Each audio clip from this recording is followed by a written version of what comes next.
Organique en 2015, la Cour des comptes est une juridiction administrative ivoirienne, chargée principalement de juger la régularité des comptes publics, contrôler l'usage des fonds publics par les ordonnateurs, les entreprises publiques, les organismes privés bénéficiant d'une aide de l'État.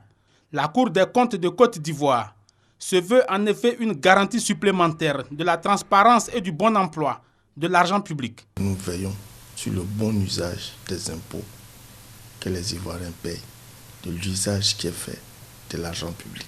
En exerçant une compétence juridictionnelle et une compétence de contrôle de la gestion des finances publiques, la Cour des comptes hérite des attributions dévolues à la Chambre des comptes à laquelle elle succède.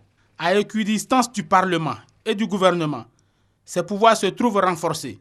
De plus en plus, il apparaît que l'institution qui contrôle la gestion des finances publiques soit une institution indépendante.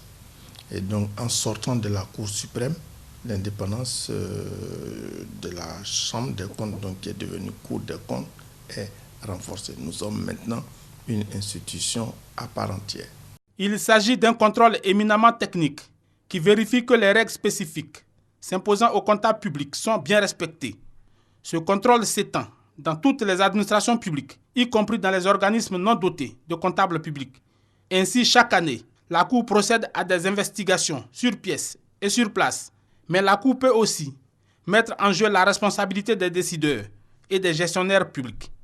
La Cour des comptes aura un parquet près la Cour des comptes. Si jamais il y a des manquements constatés, automatiquement le procureur, et qui assiste d'ailleurs aux audiences, donc est informé en temps réel.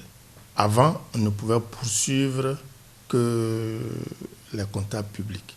Mais avec la LOLF et le Code de transparence, on peut aussi poursuivre les ordonnateurs.